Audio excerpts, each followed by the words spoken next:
I am the uh, founder of the program called Unstoppable, which is a film program inside of the Slam Dance Film Festival. It's an Oscar qualifying film festival. We just had our Los Angeles premiere last week. I was in LA for like a week. We usually did it for the last 30 years in Utah, and we just moved for accessibility purposes to Los Angeles. One of the things I try to continue to um, encourage is to meet um, young filmmakers and students and explain to them the importance of accessibility and disability inclusion in film. And we're not just talking about, oh, uh, including disabled people in your casting or behind the scenes, but the disability community is a $1 trillion community. And so we're also talking about in pre and post production, right? In post production, when we're talking about editing, we have to also keep in mind in the forefront, how are people going to see or experience your content? So we're talking closed captioning, we're talking audio description. These are things that should already be considered and packaged and ready. So when you are submitting to festivals or you are getting distribution, it's kind of like, hey, CBS, Showtime, HBO, we already have these things ready to go, right? Or at a festival, so that you're saying, I want my festival to be, or my film to be able to be inclusive, so I have these things ready as well. And it will also help other filmmakers or the festival itself to say, well, we need to get this together because if we only had it for this one film or couldn't provide it, um, how can we make sure that we have it next time? Right now, Slam Dance has audio, not audio, but closed captioning for all of the films, not just in the Unstoppable program, but all of the films throughout the entire festival programming, from doc features to 60-minute shorts program.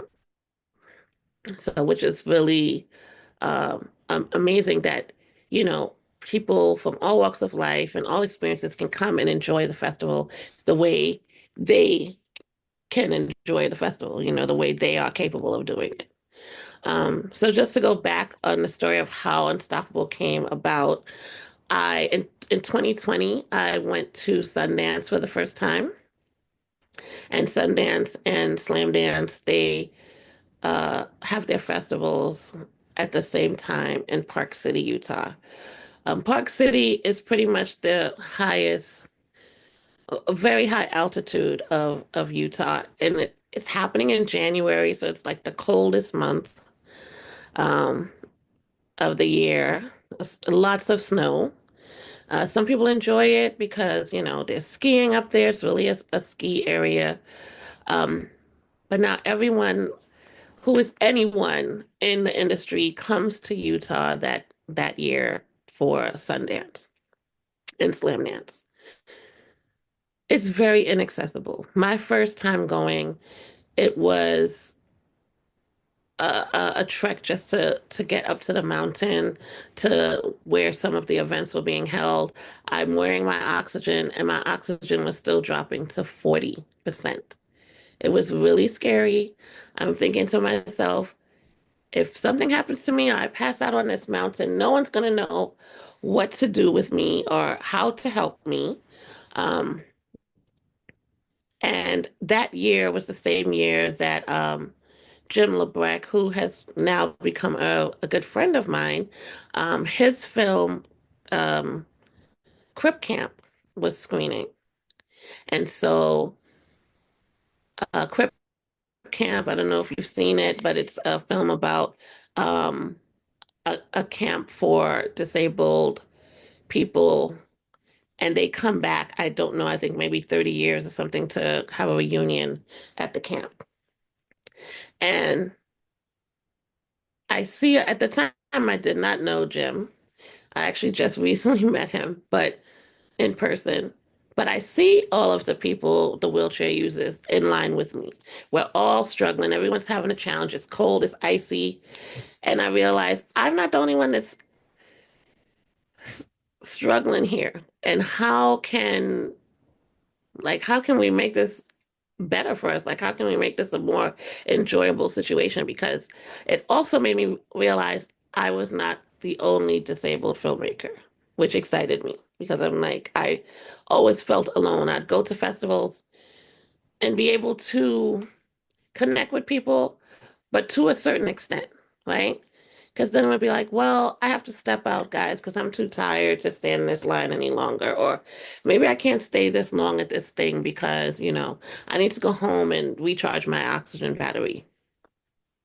Because I always felt, oh, it's weird for me to try to plug it in. It was just weird, like, because people are looking at me, they're not understanding, and then the conversation doesn't become about the art, it becomes about me and my oxygen. And I realized everyone here had similar situations where they're just trying to be filmmakers, writers, directors, actors. And right now, we are just concerned on surviving on this on this icy mountain. I decided to write a proposal to like just jot down what could make this festival better or any festival. Um, And at the time, I had a film coach. Her name is Joanne Butcher. She's very, very good. And I told her about the experience. Actually, Joanne was there with me. Joanne came to the festival as well. So later on, when we came back to Miami, I told her about the proposal.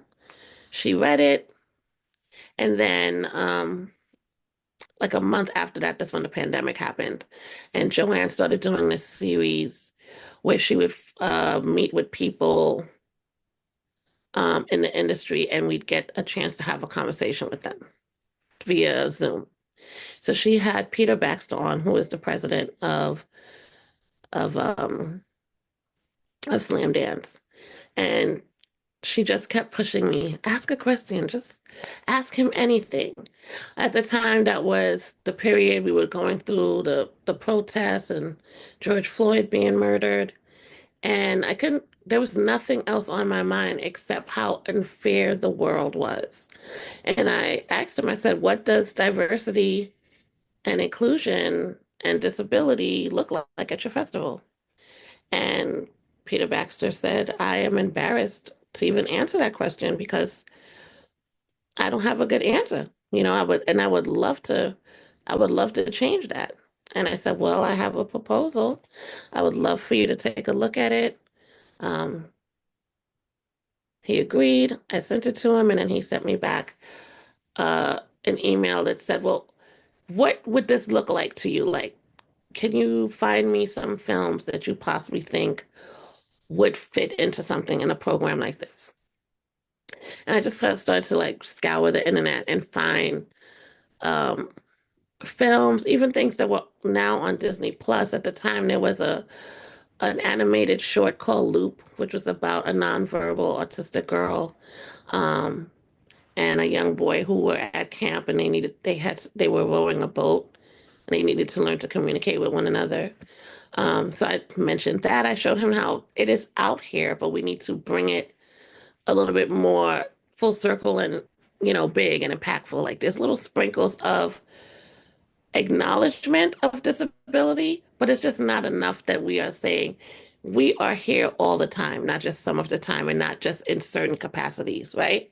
And he really liked the idea. We decided to do it that first year. So in 2021, we had our first Unstoppable program at Slam Dance. That year, every festival was virtual, so our festival was virtual. But one of the things that I thought was really important about the virtual aspect was how much accessibility virtual conversations or events are. If you're not well enough, if the weather is not right, for whatever the situation is, you are still able to be in that room. Like we are able to have this interview right now. Um, And it was our choice. We could have decided to meet at a studio or whatever, but this is the decision that we made, and it's coming out really great. And it doesn't take that much energy. We're not, we're saving money. This access, the accessibility works for everyone. And I think that's the thing that I want to really um, have everyone understand mostly is that when we're asking for accessibility needs, um, let's say, for example, someone uses a wheelchair, they need a ramp. That ramp then works for the rest of the crew to bring in equipment, um, and will cut down on time, right? So now you're saving billable hours. Like I think people don't necessarily think about that and think like this is just an extra, extra job to do or something extra in the budget, but it actually is going to save people money in the long run. And I'm really very proud of the program. Us moving to Los Angeles now and creating this level of accessibility was very successful. I mean, we've been in a bunch of the trade magazines this past week. I actually just saw that they just put our panel that I was on. Jim LeBrecq was the host for the LA Times, posted it on their YouTube page. So I'm really excited. I'll share it with you.